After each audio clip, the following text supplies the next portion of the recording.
Alright, as you can see, I've caught a beaver here.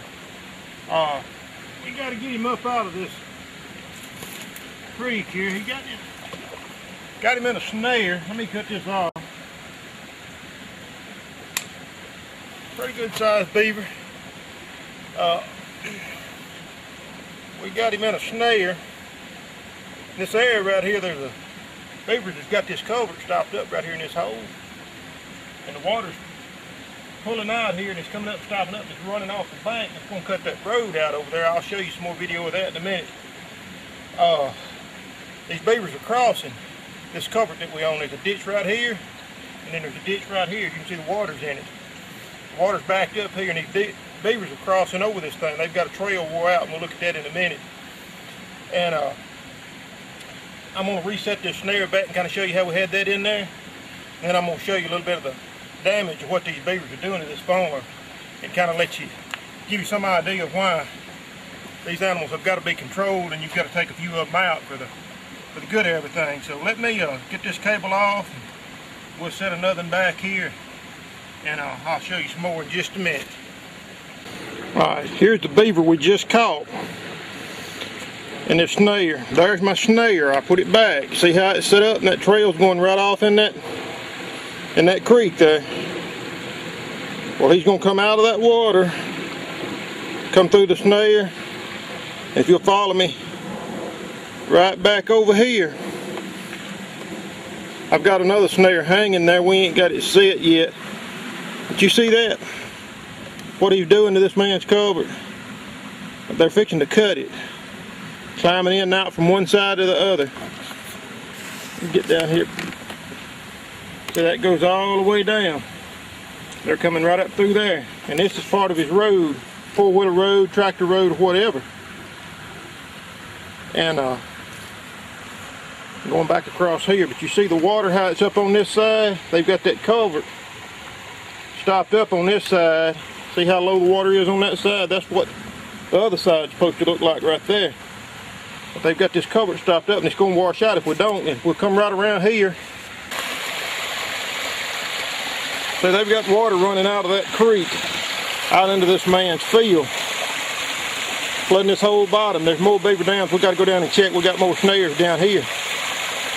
But you can see, if we don't get these beavers caught and get that culvert unstopped, his creek's fixing to be diverted. It's fixing to run out across his property and cost him thousands of dollars. If he is to let this go and just let these beavers do whatever, not manage them, not control them, he's fixing to have a mess. And it costs him money, and that's what people don't understand. That think you ought to just leave animals alone. You can't. That's what we're here for, to manage them and control them. If a man don't do something, I mean, your property value, people's property value, they're going to lose money. And he's got to take care of his place. This man's trying to farm. This is where we eat from a farmer. I mean, this is where we get our food. If we don't take care of him, folks, we starve. This is why it's so necessary to manage these animals. I can't say enough about it. I mean, if you could let them alone, it's a different story. It'd be fine, but you can't, because you see why. Alright, y'all, we are down here in the bottom. It is January 18th, 19th, I can't remember. It's about 60 degrees today. We out filming, doing a little beaver trapping for a guy, doing some nuisance trapping, trying to get some video footage. But I want y'all to look at what I found laying here. Sure enough laying right there. How much he's moving, I don't know. And I can't tell. I ain't gonna look at him close. I think it might be I can't see him. I think it may be just an old, well, it's cottonmouth, I think. But we're gonna, you just want you to look right here in the middle of January. We just come off a cold snap last week. At night it was getting down to 10 degrees, 10, 15 degrees. But the last few days it's warmed up. I don't know if he snakes it thinks it's done folding, and he thinks it's spring or not. But they are sure out today. I was surprised when I come around here and seen him. We got one right there. They were coming out there feeding up in here, cutting brush and stuff.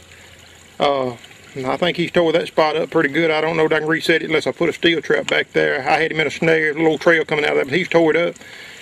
I don't know if you can see him or not, but we got another here too. This is one. This is the that's the third beaver that we've caught. No, fourth beaver that we've caught up here on this place for this farmer.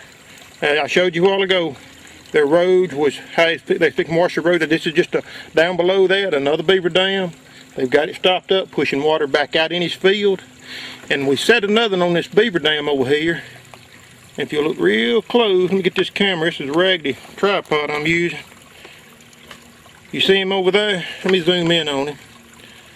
It's another beaver. Now what we done here, we had two good spots. So I didn't pass up on both spots. I put a snare on each spot and see we have a double on them.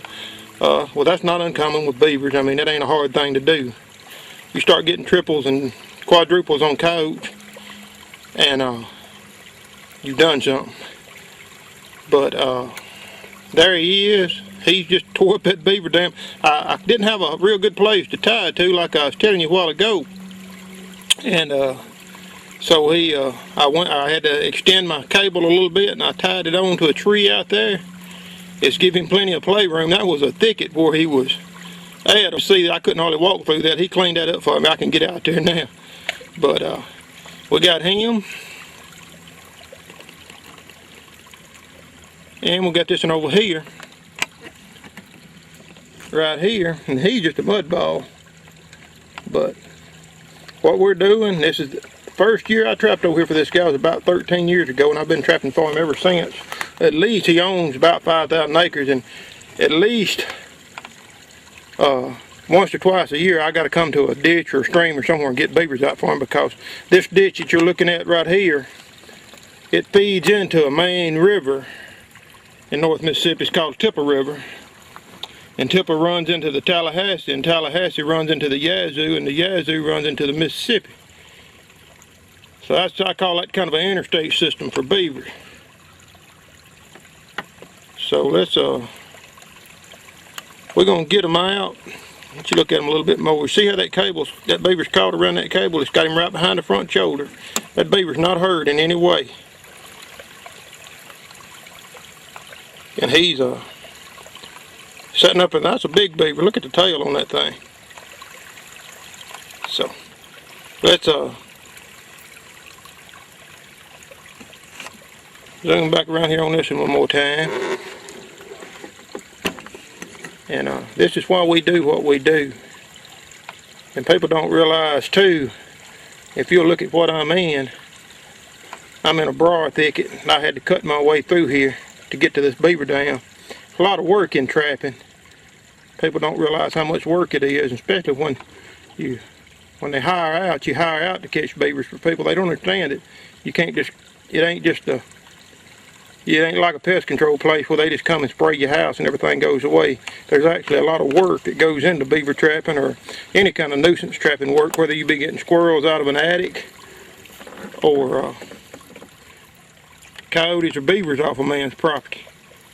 It's a lot more to it than just laying a trap on the ground and coming back and something being in it.